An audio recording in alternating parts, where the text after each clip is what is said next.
Le nom du Seigneur. Nous sommes heureux de nous retrouver ce matin dans sa maison pour lui apporter ce culte de louange, d'adoration. Je vous invite à poursuivre ces moments avec le cantique 43 sur notre recueil des ailes de la foi. Oui, je veux te bénir et je veux chanter ta clémence.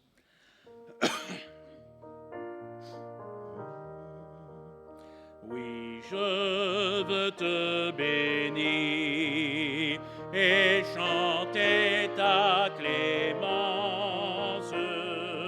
Et là, Seigneur, je t'avais irrité, mais tu m'as d'un regard rendu ta bienveillance en me lavant de mon iniquité,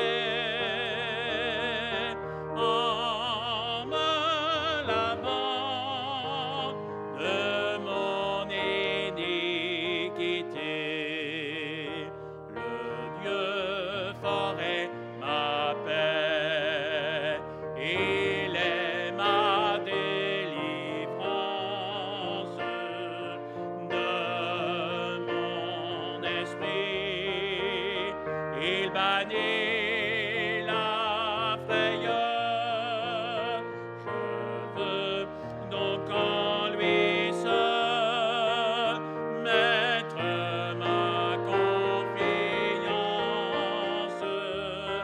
et donner gloire à mon libérateur, et donner gloire à mon libérateur. Venez, enfants de Dieu, puisez plein d'allégresse l'eau du salut à la source des eaux.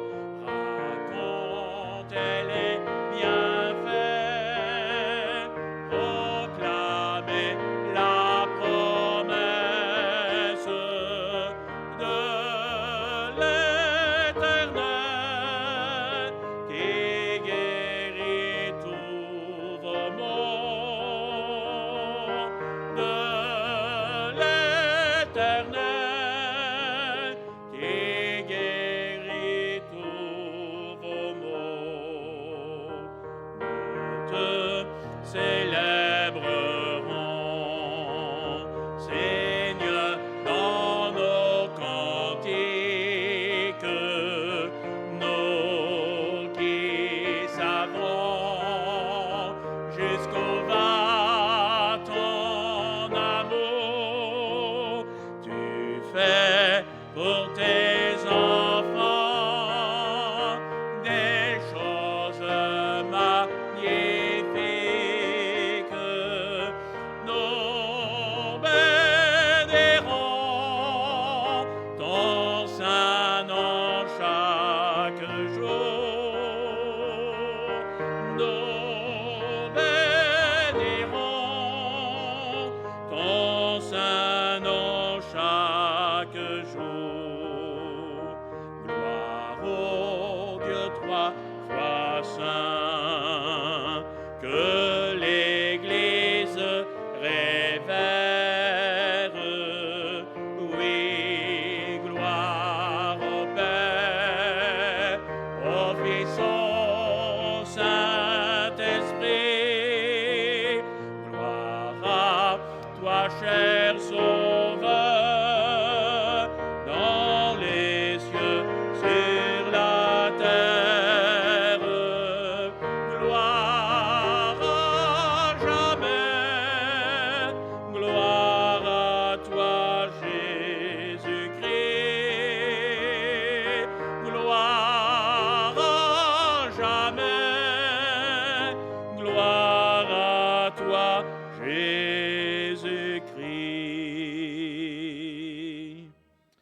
c'est pour qu'il soit glorifié que nous nous sommes réunis ce matin, parce que toutes choses sont entre ses mains et c'est de lui que nous attendons tout. Et nous pouvons chanter: toi qui disposes de toutes choses, toi qui nous les donnes chaque jour, reçois, ô Père, notre prière de reconnaissance et d'amour.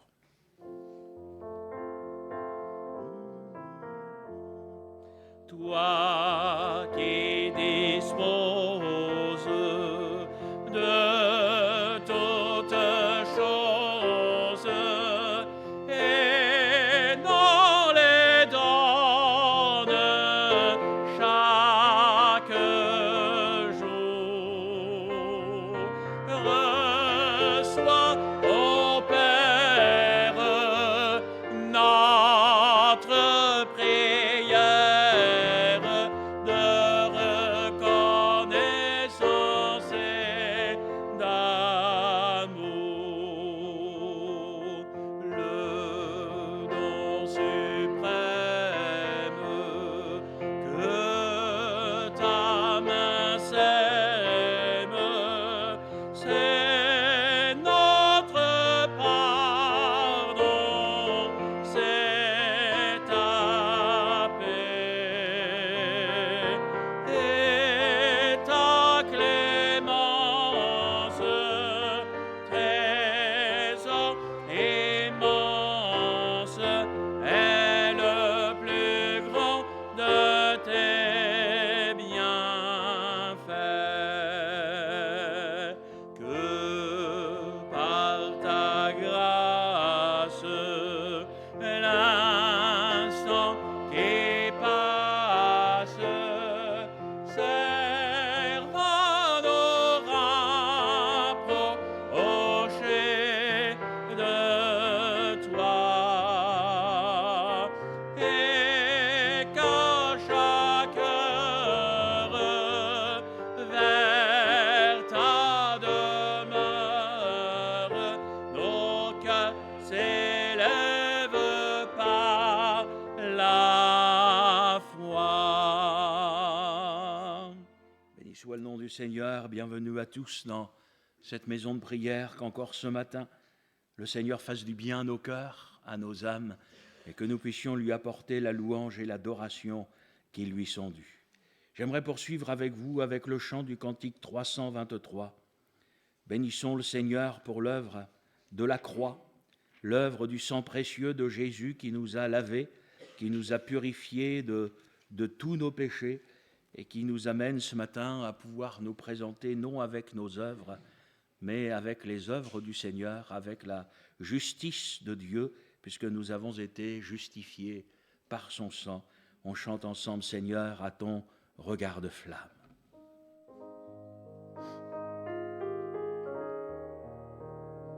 Seigneur, à ton regard de flamme, rien n'est couvert, rien n'est caché, qu'il pénètre au fond de notre âme et qu'il juge en nous le péché, qu'il juge le péché. Sonde nos cœurs et nos pensées, nos plus intimes souvenirs, nos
Amen.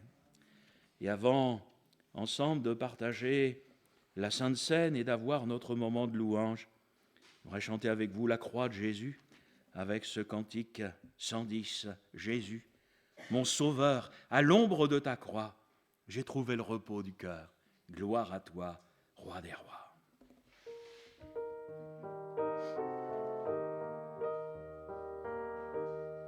Jésus, Jésus, mon Sauveur, à l'ombre de ta croix, j'ai trouvé le repos du cœur. Gloire à toi, Roi des rois.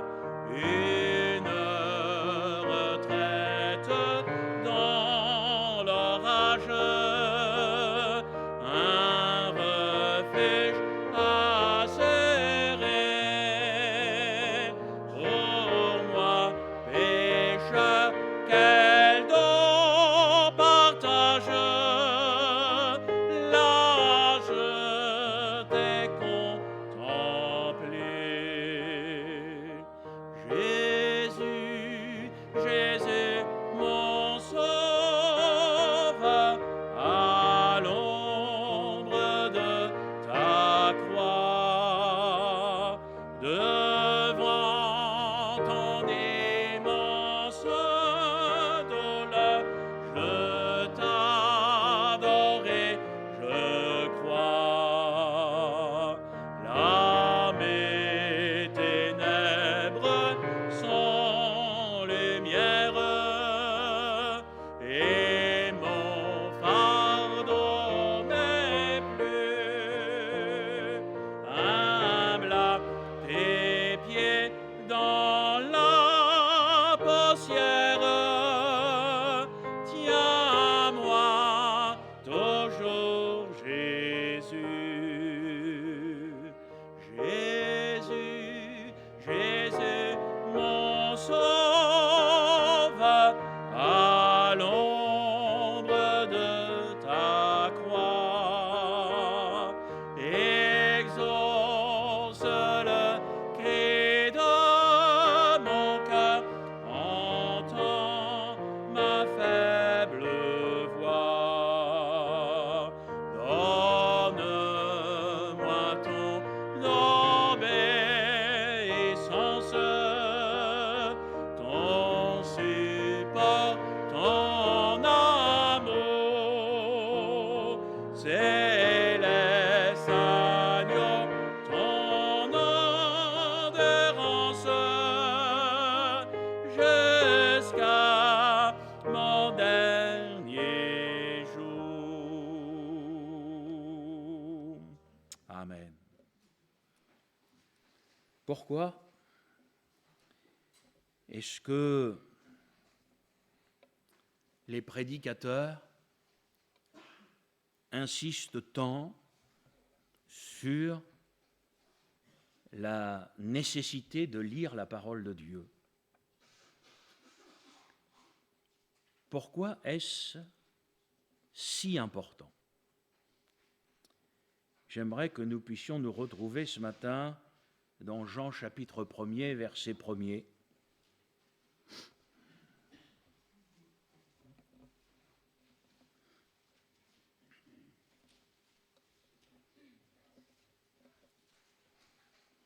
Jean chapitre 1er, verset 1er. Au commencement était la parole. Et la parole était avec Dieu, et la parole était Dieu. Elle était au commencement avec Dieu. Toutes choses ont été faites par elle, et rien de ce qui a été fait n'a été fait sans elle. En elle était la vie, et la vie était la lumière des hommes. Amen. Et un petit peu plus loin, au verset 14, « Et la parole a été faite chair, et elle a habité parmi nous, pleine de grâce et de vérité, et nous avons contemplé sa gloire, une gloire comme la gloire du Fils unique, venu du Père. Amen. » Nous le comprenons, il y a bien évidemment une référence à la création, pas seulement, mais il y a une référence évidente à la création dans ces chapitres de Jean 1er. Si vous avez la curiosité de relire tout le chapitre 1er de la Genèse, par 9 fois, vous allez retrouver cette expression « Dieu dit ». Donc, il est bien question de la parole de Dieu.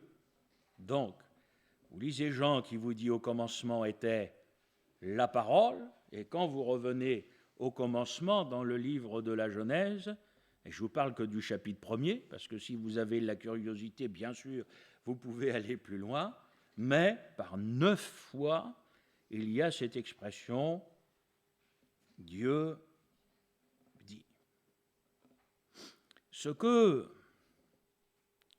je remarque, c'est que la parole, elle est au commencement.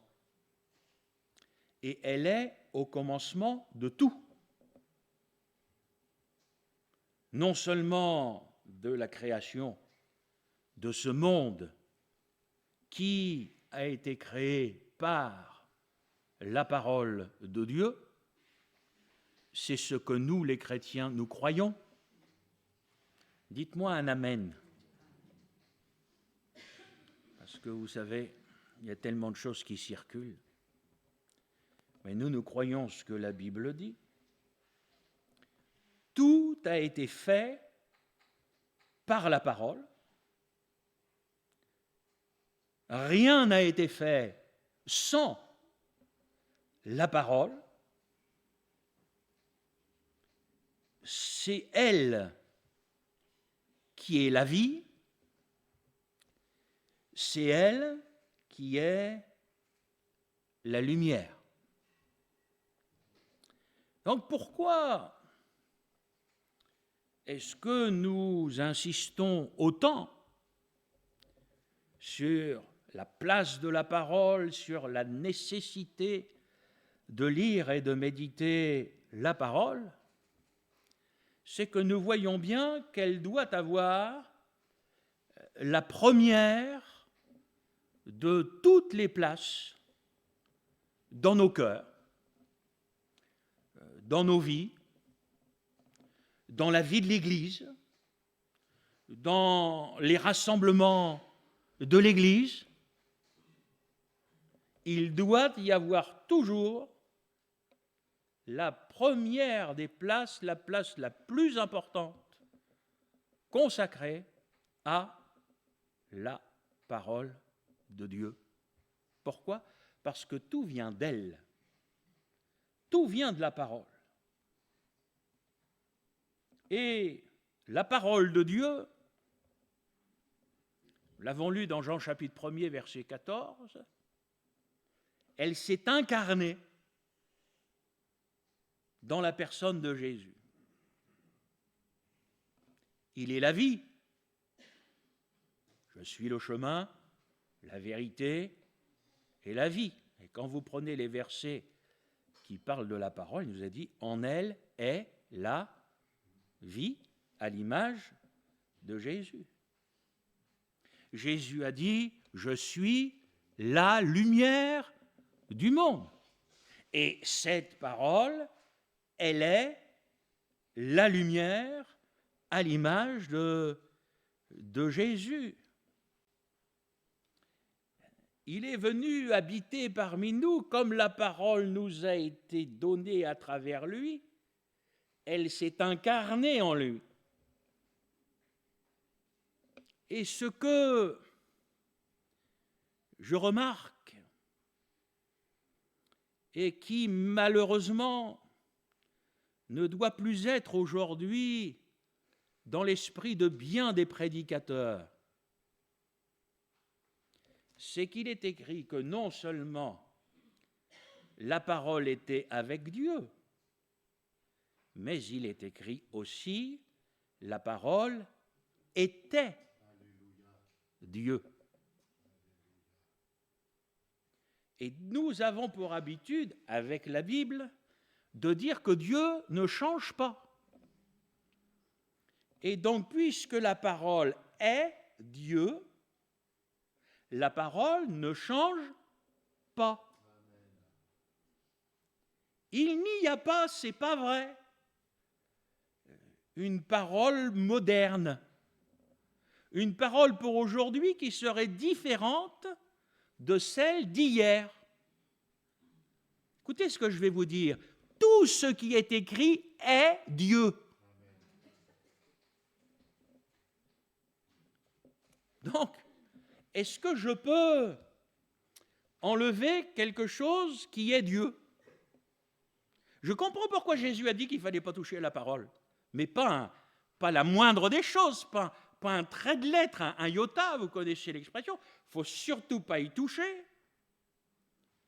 Parce que cette parole, bien qu'elle soit pour nous un livre, ce n'est pas n'importe quelle parole, ce n'est pas la parole des hommes, ce qui est écrit ne l'a pas été sous l'influence de la culture du moment, puisque la parole est Dieu. Je suis d'accord avec vous que ce qui est culturel est humain, mais ce qui est écrit dans la parole de Dieu n'est pas culturel, puisque c'est Dieu.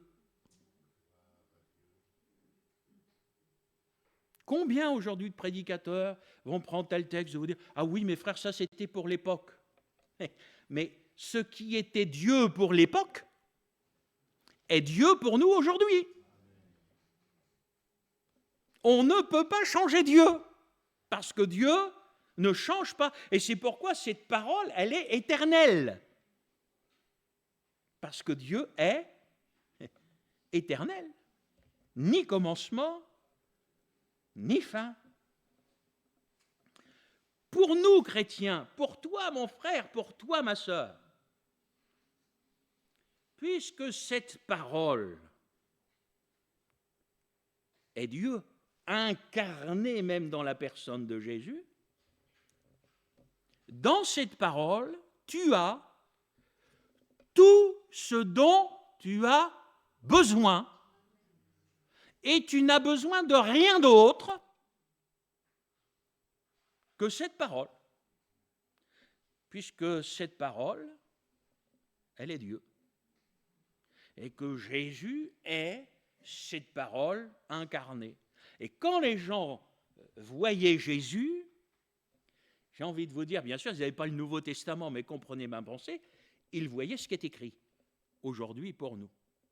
Pas de décalage entre l'enseignement de la parole et l'exemple qui nous a été laissé par notre Seigneur Jésus.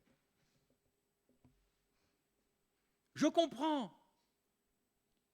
pourquoi dans l'Ancien Testament, le Seigneur dira à Josué que ce livre de la loi, cette parole, ne s'éloigne point de ta bouche.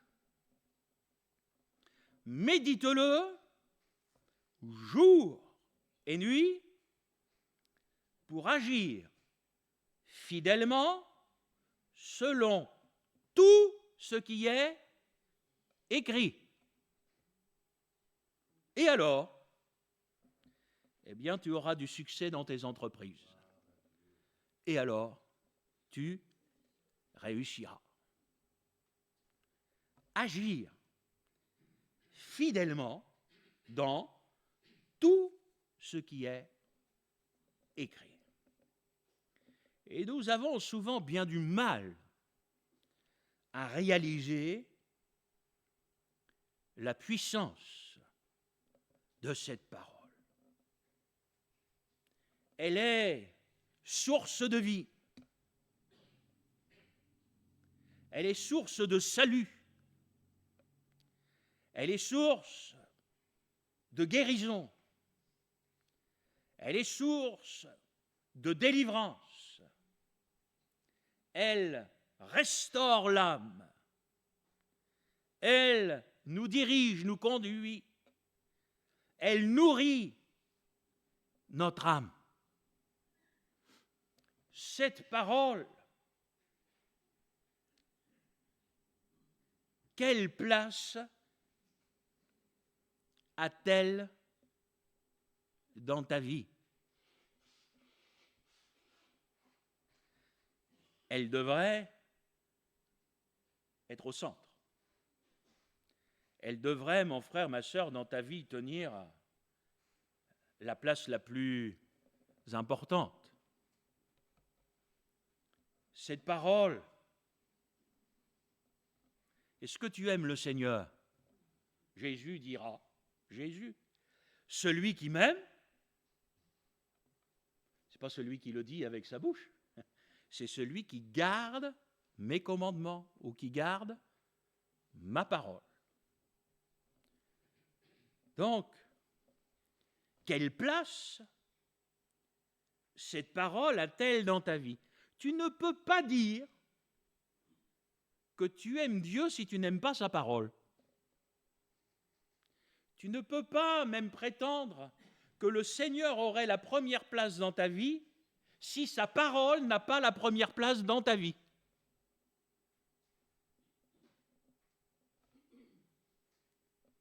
Comprenons bien que si nous nous en nourrissons, nous vivons. Si nous la négligeons, nous mourrons. Et c'est comme ça qu'on peut être au culte le dimanche matin et être mort. Malheureusement, mais on peut être là et être mort. On peut chanter les cantiques, on peut prier même avec une apparence de vie, on peut faire de belles déclarations,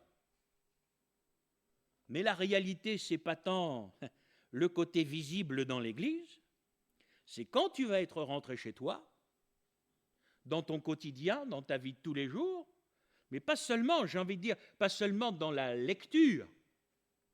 Les inconvertis peuvent lire aussi, mais c'est spirituel, c'est quelle place la parole de Dieu a-t-elle dans ta vie? Alors, d'une manière tout à fait logique, si elle a cette place qui lui revient, nous allons la lire et la méditer.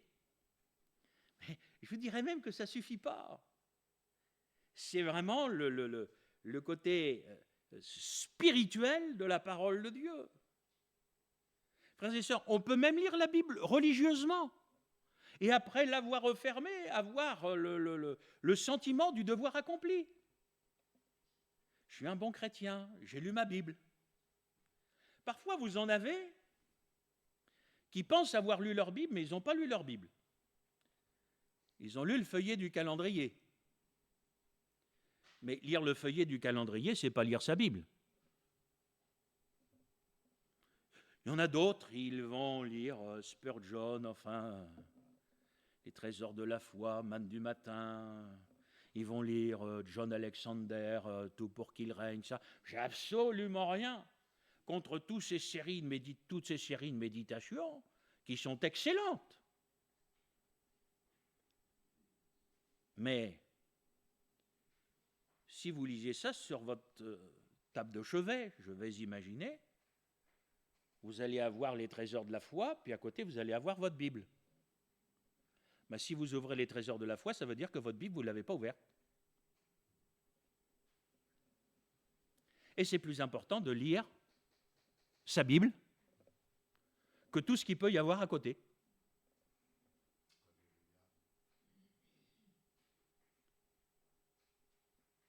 Alors je peux le faire avec joie. Un bonheur. Je vous m'avive, Seigneur. Je lis pas pour lire. Je lis pour que Dieu me parle, pour recevoir quelque chose de lui, pour ma journée, etc. Parce que cette parole, c'est non seulement la parole de Dieu, mais c'est Dieu qui parle, hein, quand je lis. Alors je vais respecter cette parole. Vous savez, j'ai un complexe. Il est peut-être bête. J'arrive pas à mettre une Bible à la poubelle.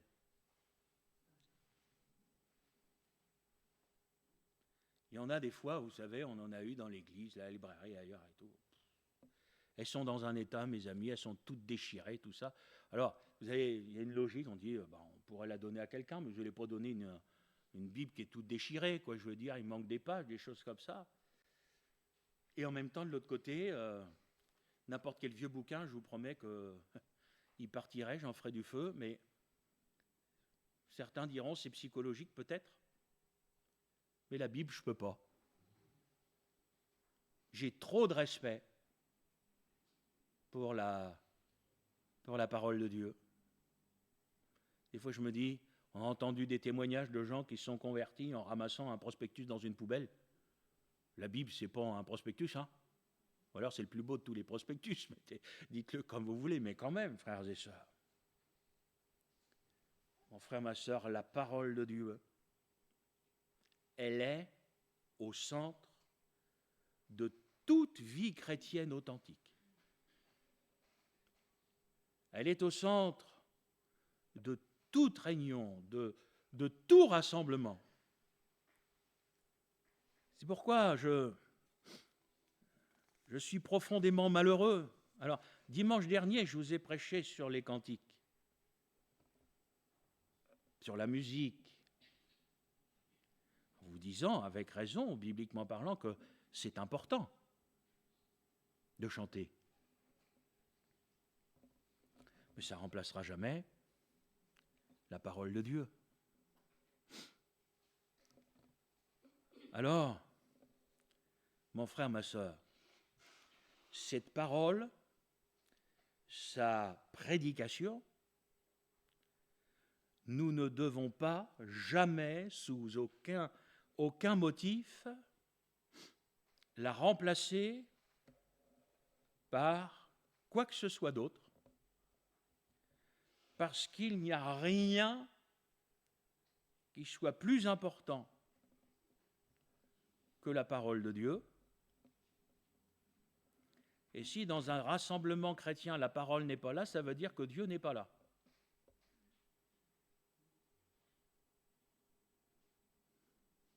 Ah ouais. La parole, elle doit toujours être là au centre. Alors, cette parole, elle est dès le commencement. Le Seigneur dira, ces commandements que je te donne aujourd'hui,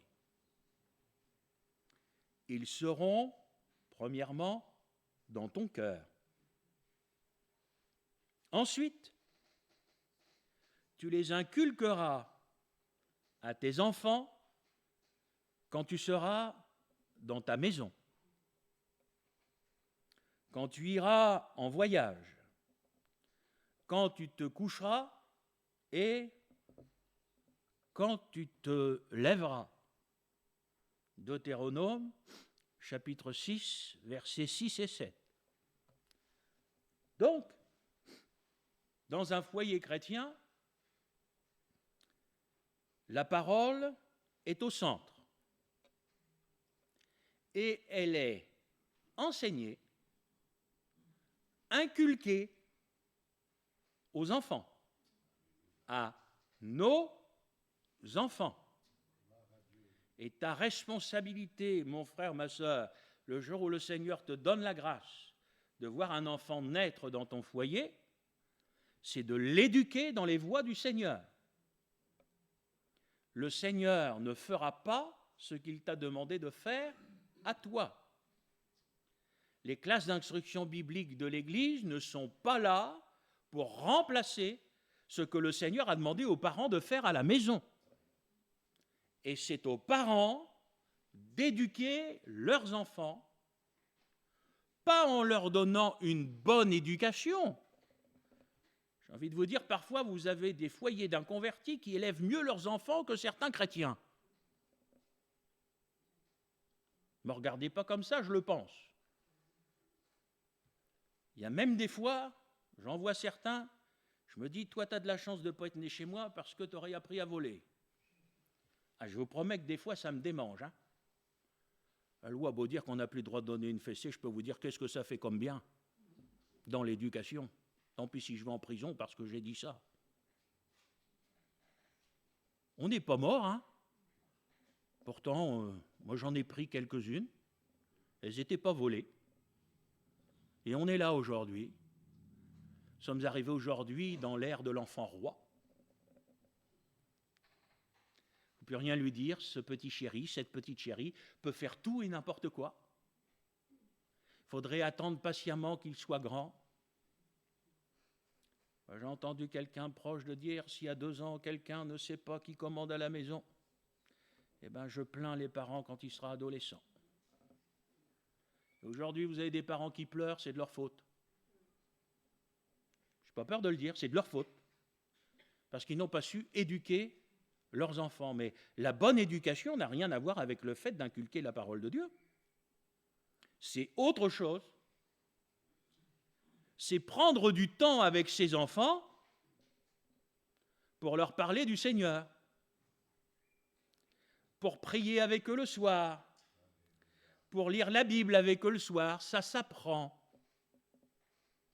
Et c'est là encore que l'on voit que le mode de vie que le monde nous a imposé va à l'encontre de la manière avec laquelle le Seigneur désire que nous vivions. C'est que les parents n'ont plus de temps pour s'occuper des enfants. Donc quand on rentre le soir, on rentre déjà tard, on est déjà fatigué de la journée de travail, et en plus il faut faire à manger, et en plus il faut s'occuper du linge, et il y a les factures qui sont arrivées, et... Alors, derrière, tout est détérioré. Mais tout. Même la nourriture. On achète du tout prêt, hein, etc. Les gamins, j'ai pas le temps, tu vas manger du jambon. Des raviolis, une boîte. Ouais. Mais frères et sœurs, si on pouvait prendre du temps pour nos enfants, pour cuisiner pour eux, pour cuisiner de la nourriture saine, pour prier avec eux, pour parler avec eux du Seigneur, ouvrir la Bible, raconter les histoires de la Bible, etc. C'est biblique. Tu les inculqueras.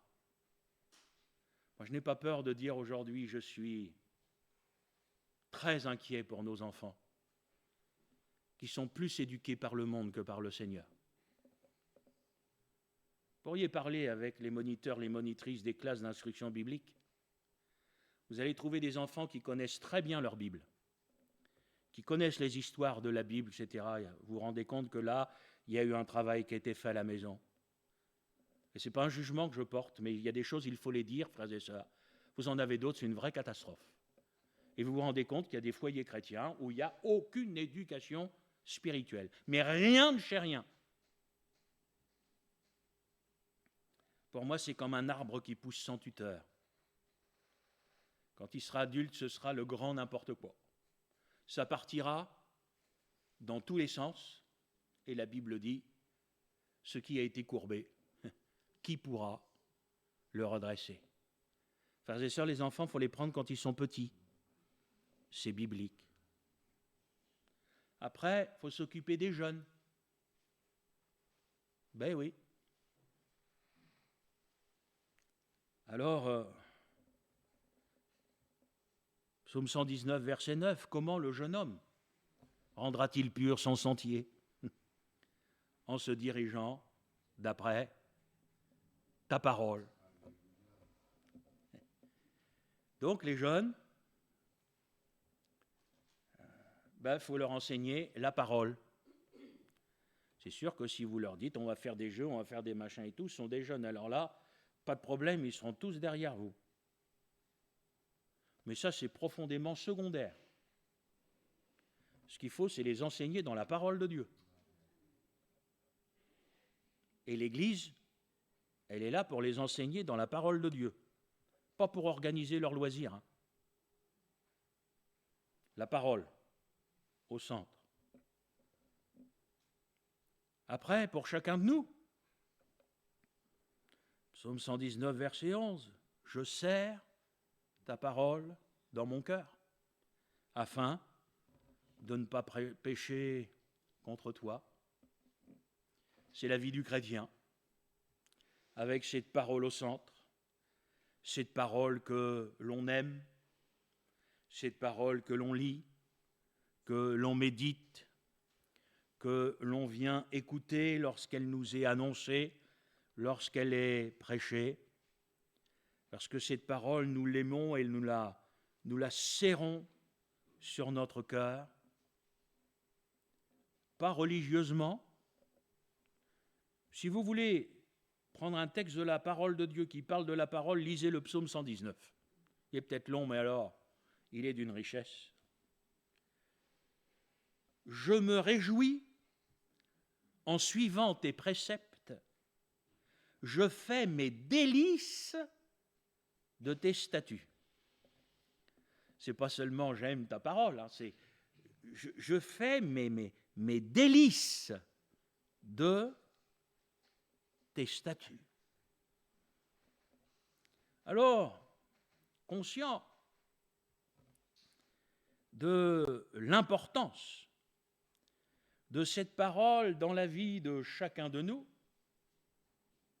dès le commencement, au commencement était la parole, jusqu'à la fin, parce que la grâce que nous avons quand nous partons avec le Seigneur, c'est que la parole soit prêchée. Mais oui, c'est une grâce.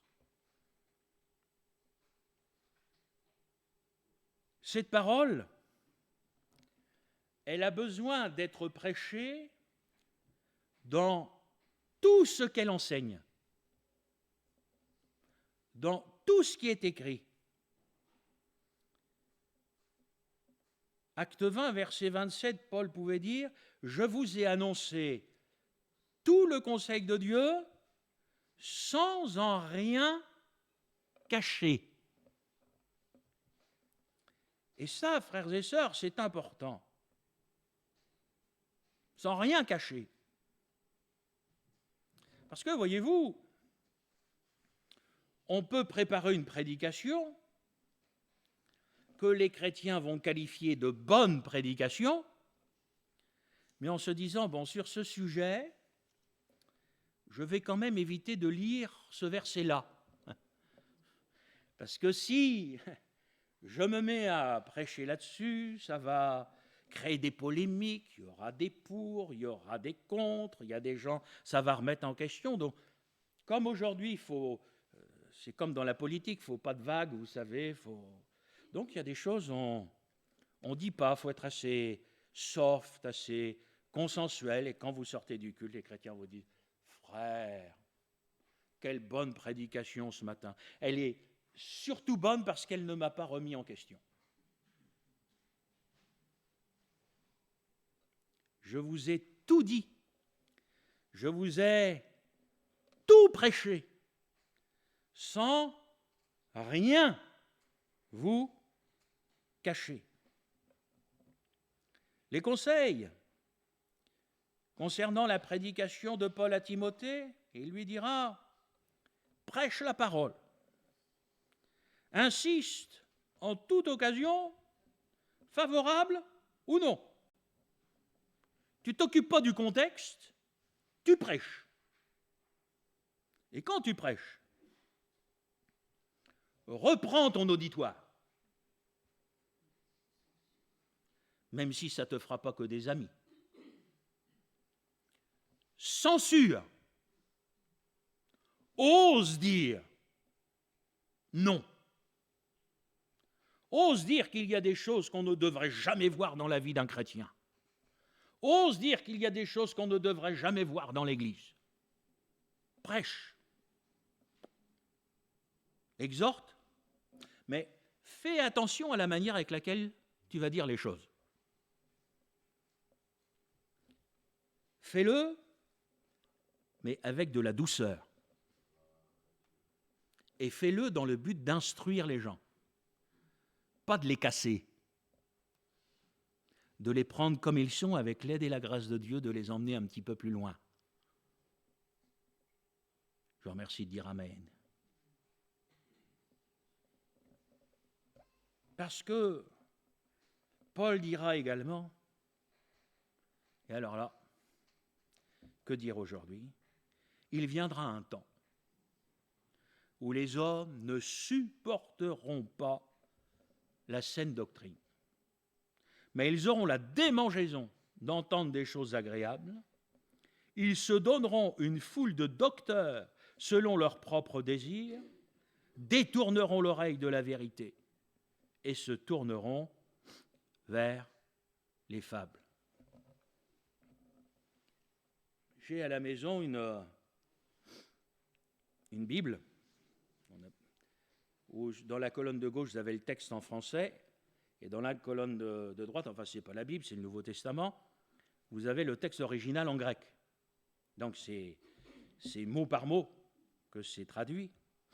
J'ai bien aimé le sens qu'il y a dans le grec. Dans le grec, il est dit « leur oreille sera chatouillée ».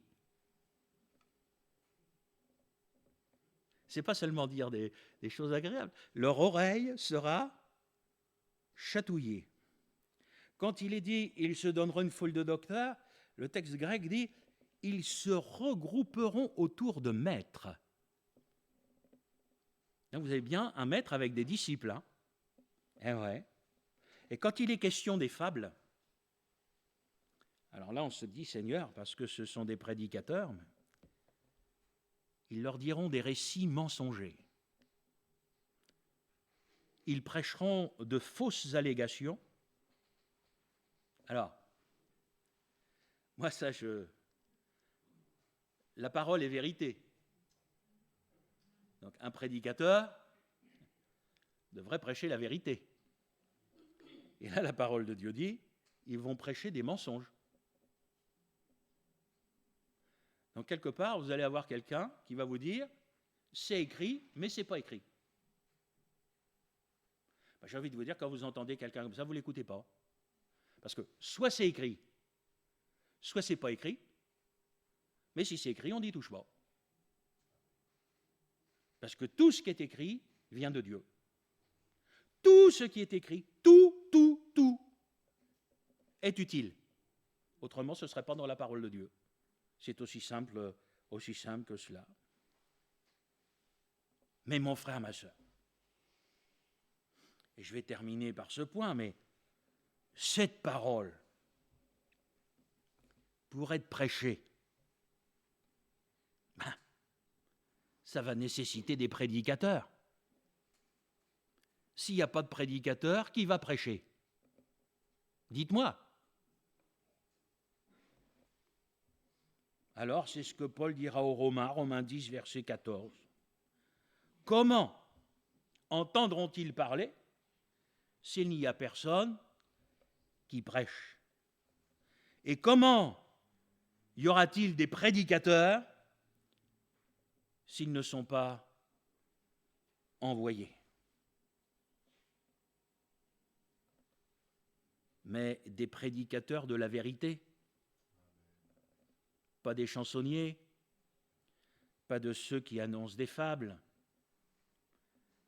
de ceux qui sont prêts à annoncer tout le conseil de Dieu sans rien cacher. Et alors, et c'est criant aujourd'hui, d'actualité, il y a la parole de Jésus dans Matthieu 9, 38. Priez donc le Maître d'envoyer des ouvriers dans la moisson. Priez donc le Maître d'envoyer des ouvriers dans sa moisson. Alors, mes chers frères et sœurs, c'est vrai que certaines choses peuvent aujourd'hui nous paraître évidentes à cause de notre génération, du contexte dans lequel nous vivons. Parfois, j'ai entendu des choses dans certaines prédications mais ça me fait bondir, tellement c'est en opposition avec ce que la Bible est capable de dire. Je me souviens d'avoir assisté à une inhumation où je ne prêchais pas. Et si vous saviez combien j'ai regretté de ne pas prêcher. Dans cette inhumation, je ne vais même pas dire le pasteur, je vais dire celui qui parlait. Il a parlé pendant 30 minutes. Et ça me faisait tellement bouillir. Je n'ai entendu parler de Jésus qu'à partir de la 26e minute. Je connaissais les gens qui étaient là. La famille inconvertie. Je peux vous dire, pour les faire venir à une réunion, ceux-là, vous auriez pu vous lever de bonne heure. Hein. Mais là, c'était une inhumation, ils étaient là. Mes amis, vous connaissez votre pasteur avec l'évangile lors des inhumations. Hein. Oh là là là là, que ça me démangeait. Le gars, fallait que je me calme, je lui aurais tordu le cou. Je dis, mais t'as des gens, ils sont dans la mort, ils sont devant toi. C'est la seule fois certainement de leur vie qu'ils vont entendre l'évangile. Je leur dis, mais parle-leur de Jésus, parle-leur du salut, de la joie du ciel, quoi. Eh non, oh là là là là, notre frère, il était merveilleux. C'était le meilleur des arrière-grands-pères. Après, c'était le meilleur des grands-pères. Après, c'était le meilleur des pères. Après, oh là là là là, c'est Saint Machin, asseyez-vous, recueillons-nous. C'est vrai que c'était un brave frère qui était parti. Mais mon frère, ma sœur, vous savez, la parole de Dieu à ceux qui prêchent, elle nous dit que nous aurons des comptes à rendre. Et elle dit même que le sang de certains reviendra sur nous. Vous vous rendez compte, avoir l'occasion de prêcher l'évangile à des âmes perdues et ne pas le faire? Je dis, Seigneur. Alors quand c'est comme ça, votre pasteur, il faut qu'il se calme.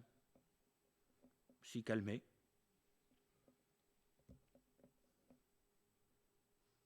Après, comme la famille me connaissait, il m'avait demandé d'officier au cimetière. Alors, quand j'étais au cimetière, le gars qui avait prêché une demi-heure avant était là. Alors je me suis adressé à l'auditoire, puis je leur ai dit, je vais vous dire en 10 minutes ce que le pasteur à côté n'a pas su vous dire en une demi-heure. Et là, j'ai prêché l'évangile. Tous les inconvertis qui étaient là. Et après, ils sont tous venus me voir en disant, mais c'est ça qu'on avait besoin d'entendre. 10 minutes, ça suffit. Frères et sœurs, qui prêchera la vérité aujourd'hui? Qui osera dire aux perdus qu'ils sont perdus? Et si personne ne leur dit qu'ils sont perdus, comment est-ce qu'ils vont prendre conscience qu'ils ont besoin d'être sauvés? Mon frère, ma sœur, il faut que le Seigneur fasse grâce. Et il faut que cette parole, elle soit au centre. Vous savez, pour moi, dans un message d'évangélisation, il y a une colonne vertébrale. Et cette colonne vertébrale, c'est de prendre une feuille de papier blanc et d'écrire qu'est-ce qui pour nous est indispensable dans un message d'évangélisation. Des choses, quel que soit le texte que vous allez prendre, on doit arriver à la fin au salut, à la repentance, n'est-ce pas? Donc, à tous ceux qui vont prêcher l'évangile, leur dire, tu prends un papier blanc et tu écris d'après toi quelles sont les choses à côté desquelles tu ne peux pas passer quand tu prêches l'évangile. Est-ce que d'après vous, il faut parler du péché? Est-ce qu'il faut parler de la repentance? Est-ce qu'il faut parler de la croix? Est-ce qu'il faut parler de la nouvelle naissance, de la vie nouvelle? Voyez-vous, alors vous mettez tout ça, puis après, vous prenez le texte que le Seigneur vous inspirera. Mais dans le développement du message d'évangélisation, tout ça, ça doit y être. Autrement, il va manquer quelque chose. Prêcher la croix, c'est indispensable. Il n'y a que ce message-là qui va amener les âmes au salut. Alors c'est pour tout. C'est l'exhortation du dimanche matin. C'est le message d'évangélisation du dimanche après-midi. Bénissez Dieu qu'il y a encore des réunions d'évangélisation le dimanche après-midi. Ça devient une perle rare aujourd'hui. Bénissez Dieu qu'il y ait des études bibliques. Je sais ce que je dis, bénissez Dieu. Vous saviez aujourd'hui combien il y a d'âmes qui pleurent parce qu'il n'y en a plus, combien il y a d'églises qui manquent d'enseignement, c'est absolument terrible. Bénissez Dieu pour tout cela. Bénissez Dieu que vos enfants aient encore des réunions de jeunesse où on les enseigne, plutôt que de les emmener au bowling, au laser game ou tout ce que vous voulez. Pas comme ça qu'ils vont se convertir.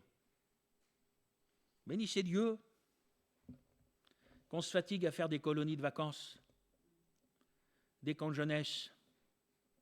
Bénissez Dieu. Parce que, frères et sœurs, j'ai toujours dit, si on ne s'occupe pas des âmes, il y a quelqu'un qui va s'en occuper à notre place. Alors, que cette parole ne s'éloigne point de ta bouche. Qu'elle soit comme attachée à toi. Alors, les Israélites ont repris ça au pied de la lettre. C'est pour ça qu'ils se mettent des lanières de cuir, vous ne savez peut-être pas, mais autour du poignet, c'est lié à tes poignets, etc. Que ce soit sur ton front, c'est pour ça qu'ils ont un petit cube. Là, dans le petit cube, vous avez des textes de la parole de Dieu. Bon, vous pouvez avoir un cube sur le front et puis que la parole de Dieu soit à des années-lumière de vous. Ce qu'il faut pour nous, c'est qu'elle soit dans nos cœurs, qu'elle soit dans nos rassemblements, qu'elle soit la source. Alors, mon frère, ma sœur, cette parole, aime-la, chéris-la, serre-la tout au fond de ton cœur, lis-la, médite-la. Il n'y a rien qui sera jamais supérieur en lecture à ce qui est écrit dans la parole de Dieu. Je ne vous dis pas que vous n'avez pas le droit de lire autre chose ailleurs. Je vous dis la parole de Dieu, c'est d'abord ça qu'on doit lire. Qu'elle conduise ta vie, qu'elle te dirige. Ne fais pas du tri dans la parole de Dieu. Tout est bon. Ne prends pas dans la parole de Dieu que ce qui te plaît ou t'arrange. Tout est bon, tout est utile. Et que cette parole, dans un temps où les ténèbres s'apesantissent, dans un temps où beaucoup d'hommes et de femmes dans nos milieux chrétiens ne savent plus distinguer leur gauche de leur droite, où malheureusement il n'y a plus de repères, la parole de Dieu est là. Alors que le Seigneur nous donne la grâce, parce que c'est une grâce d'être et de rester des hommes et des femmes de la parole. Que le Seigneur vous bénisse.